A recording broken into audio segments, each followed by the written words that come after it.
All right, think quick. What do hospitals and colleges have in common? Well, the more the government helps you pay their bills, the more I think these guys just raise their bills. I mean, don't you find it a tad bit coincidental that as college loans have been getting bigger and bigger, college tuitions have been, well, getting bigger and bigger. Same with hospitals.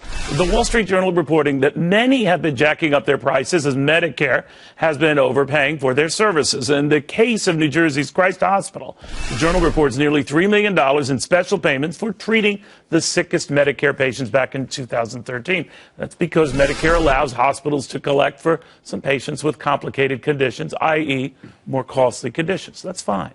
Here's what it's not: lifting the overall cost of hospital care as a result. The Journal analysis of Medicare claims data revealed that many hospitals jacked up prices faster than those costs actually rose. Was it because Medicare was covering those high-cost patients and the hospitals knew that money was coming in so they could keep marking their prices up? Well, that's hard to say. This much, to me at least, is not. Hospital costs are not going down, and the Affordable Care Act is not happening.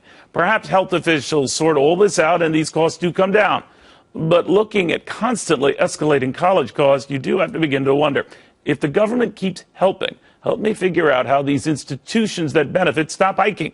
After all, if you know the government is helping your customer, what's to stop you from continuing to gouge your customer?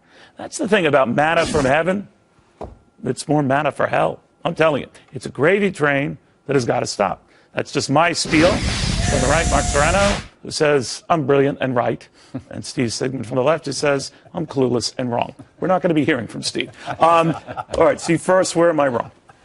Look, I don't know that you're wrong about this particular case. Look, I think it's pretty indefensible, right? But I do think there's an opportunity in this upcoming presidential race in 2016. I think there's an opportunity for any candidate. I think there's a particular opportunity for Hillary Clinton to talk about competence in government, and part of competence in government is getting a hold of situations exactly. But that wasn't like my question. It was more to the point that do you feel when you provide benefits, and the government does it with the best intentions, but that it fuels price hikes, whether they be at colleges or hospitals. No, I actually think it's right. I mean, and I think the government has to get more control over it. This is part of my point that the next administration ought to be looking at more efficiency in government and exactly. How about just getting out of this market altogether? Well, you can't get out of this market altogether. I mean, Medicare is going to continue, and there's nobody who wants to get rid of it entirely, fair enough, except for the Republicans who want to make it a voucher system. Well, the idea that it just fuels the increases it was hoped to stop. What do you make of that? That the government, again, here in hospitals or in higher education, makes the situation worse? It's the same difference. They're brazenly ripping off the American taxpayer. But you know what's more despicable is the government agency responsible to police the system. If a restaurant maintains a filthy kitchen, the rats are going to show up. The health department's supposed to show up and correct it. And in this case, back in 2003, there was supposed to be a correction for Medicare. It took them 8 years before any company. But in this case, I blame the thieving institutions. I blame the colleges. I blame the hospitals, because they're the rats that are taking advantage. Yeah, but they're both wrong. But wait a minute, though. The government agency is supposed to hold them accountable. I'm not forgiving the government. I'm just saying that, if this is going on, these institutions are freely taking advantage of it and hiking prices. Yeah, they're ripping us off, and that's why we have $18 trillion in debt. And, Steve's right. This government accountability is a disaster. Although I don't think necessarily that this is going to be a winning issue for Hillary Clinton. The other day in New Hampshire... Well, I don't think it's going to be a winning issue for Republicans either if they start talking about dismantling Medicare altogether. Well, but don't say dismantling, though. How about just correcting it? Chris Christie talked about it the other day, right? And naturally, he got demonized immediately. Instead of saying, we've got a problem in Washington, and these cowards in Washington are not addressing it at all. What do you think of that, Steve? The problem with the notion of that you're not dismantling it is that a voucher system for Medicare is, in fact, dismantling it. And, there's very little support. Well, I don't want to go... I know what you're saying. I don't want to get into a discussion on vouchers or whatever, because I think they could be very productive, but they would demand more cost effectiveness. I read your doubts, though, because it's happened before.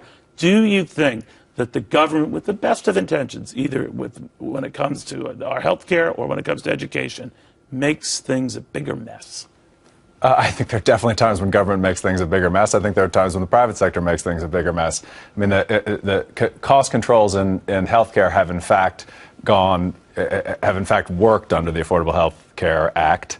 I know In the you disagree beginning, with that was me. due to a recession. But it's continued to happen. They've gone down at lower rates. The prices have gone up at lower rates than they have in decades. So What do you make of that? What do you make that? of that? That's something that others point to and say, hey, that progress is our friend. We're grateful for smaller increases. Look, these hospital companies, what they've done is they've been allowed to set their own reimbursement rates.